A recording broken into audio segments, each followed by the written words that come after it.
Hello everyone, my name is Cynthia Copeland. I am an Indiana State University nursing student. Today I will be talking about the recommended immunization schedule for adults ages 50 years and older.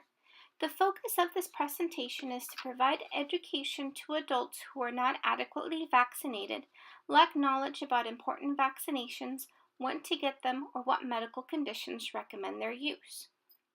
Our learning objectives for the presentation include: identify the importance of receiving adequate immunizations, ability to name which immunizations are recommended and at what ages, ability to list contraindications to receiving immunizations, the ability to name which medical conditions recommend vaccination, and to clarify misconceptions about vaccinations. At this time, please take a few minutes to test your vaccine knowledge and complete the pretest that is available through this link. You can pause the video and come back once you are ready to continue. Let's start with hepatitis B vaccine. Hepatitis B is a serious disease that affects the liver, and it is caused by the hepatitis B virus. The hepatitis B vaccine is made from parts of the hepatitis B virus, but it cannot cause hepatitis B infection. The vaccine consists of a series of 3 shots given within a 6-month period. The second is given 1 month after the first shot, and the third shot is given 6 months after the first one. Intervals between shots is emphasized to ensure the effectiveness of the vaccine, and it is not necessary to restart the vaccine series because of an extended interval between shots. Hepatitis B vaccine is recommended for unvaccinated adults who are at risk for hepatitis B virus infection. Next is the hepatitis A vaccine. Much like hepatitis B, hepatitis A is a serious liver disease, and it is caused by the hepatitis A virus. Hepatitis A virus is spread from person to person through contact with stool of people who are infected. The hepatitis A vaccine requires 2 shots that need to be 6 months apart. Once the series is started, it is not necessary to restart the vaccine or add shots to the series because of an extended interval between shots. There is a combination vaccine that combines the hepatitis B and hepatitis A vaccine into 1 shot. Twinrix, the combination vaccine, follows the same intervals as the hepatitis B vaccine.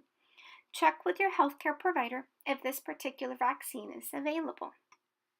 Now we continue with the pneumococcal vaccine. Pneumococcal disease is caused by bacteria that can spread from person to person through close contact, causing ear infections, pneumonia, blood infections, and meningitis. Anyone can get pneumococcal disease, but adults 65 years and older, people with certain medical conditions, and cigarette smokers are at higher risks. There are 2 types of pneumococcal vaccine. Pneumococcal conjugate vaccine, also called PCV13 or Prevnar 13, protects against 13 types of the pneumococcal bacteria. PCV13 is routinely given to all adults 65 years of age and older, but is also recommended for adults under 64 years of age with certain health conditions that include chronic heart disease, lung disease, liver disease, alcoholism, diabetes, and cigarette smoking. The second vaccine is the pneumococcal polysaccharide, also known as the Pneumovax. This one protects against 23 types of pneumococcal bacteria, and it is also recommended for all adults 65 years of age and older. It is recommended for all adults under 64 years of age with certain long-term health problems, a weakened immune system, who smoke cigarettes or have asthma. Most people need only 1 dose of Pneumovax. There are different guidelines to follow depending on the presence of certain health conditions. You don't have to remember all the guidelines, as your doctor and or nurse will assist you with what is recommended based on your age, medical condition, and vaccination history. Our next vaccine is the Tdap vaccine. Tdap stands for tetanus, diphtheria, and pertussis. Tetanus is the locked jaw, which causes painful muscle tightening and stiffness, usually all over the body. Diphtheria can cause a thick coating to form in the back of the throat that can lead to breathing problems, heart failure, paralysis, and death. Pertussis, also known as whooping cough, causes severe coughing spells which can cause difficulty breathing, vomiting, and disturbed sleep. Diphtheria and pertussis are spread from person to person through secretions from coughing or sneezing. Tetanus enters the body through cuts, scratches, or wounds. 1 dose of Tdap is recommended for all adults who have not previously been vaccinated. Another vaccine called TD protects against tetanus and diphtheria but not pertussis. A TD booster should be given every 10 years.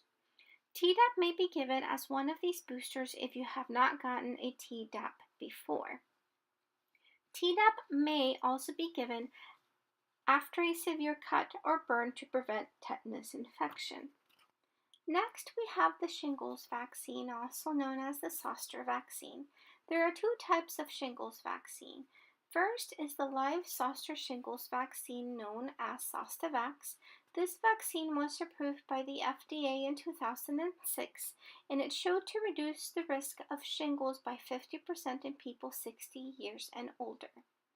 The recommended schedule for live shingles vaccine is a single dose for adults 60 years of age and older. The second vaccine is the recombinant zoster shingles vaccine, also known as Shingrix. This vaccine was approved by the FDA in 2017 for the prevention of shingles. In clinical trials, it was more than 90% effective in preventing shingles, and it is the recommended vaccine over Zostavax, the live zoster shingles vaccine. Recombinant zoster vaccine is a 2-dose series that needs to be 2 to 6 months apart, and it is recommended for adults 50 years and older. This vaccine is also recommended for people who have already gotten the live shingles vaccine, Zostavax. This vaccine, however, is not a live virus vaccine. Next, we will be talking about medical conditions that are indicative of vaccination. There are many additional vaccines that are recommended for the following health conditions based on your specific health status, age, and lifestyle: asplenia, diabetes type 1 and type 2, heart disease, stroke, and other cardiovascular disease, HIV infection, liver disease, lung disease including asthma, renal disease, and a weakened immune system. These conditions may make you more vulnerable to getting any type of disease that may be preventable with a vaccine. It is highly recommended that if you do have any of these medical conditions, to talk to your doctor to see if there are any vaccines that you may need or that are recommended to help improve your health. Let's talk about contraindications to vaccines. A contraindication to a vaccine is a condition in a recipient that increases the risk for a serious adverse reaction. The majority of contraindications are temporary, and vaccinations can be administered at a later time. They are very specific to each vaccine, and each vaccine should be reviewed for specific contraindications based on the patient and the situation before the vaccine is administered. Vaccine side effects are different than contraindication and are usually mild and go away within a few days. The most common side effects include soreness, redness, or swelling where the shot was given. All vaccine information can be found on the CDC's website and on their 2018 recommended immunization schedule for adults by age. Now that we have covered the majority of recommended vaccines, let's test our knowledge again and see how we have improved. You can pause the video and take the post test through the link provided. As I mentioned before, the CDC's website has a lot of great information about vaccines and the disease they help prevent. On their website, you can find a quiz that can help you determine which vaccinations are recommended specifically for you. Thank you for watching, and I hope you have found this video helpful and informational.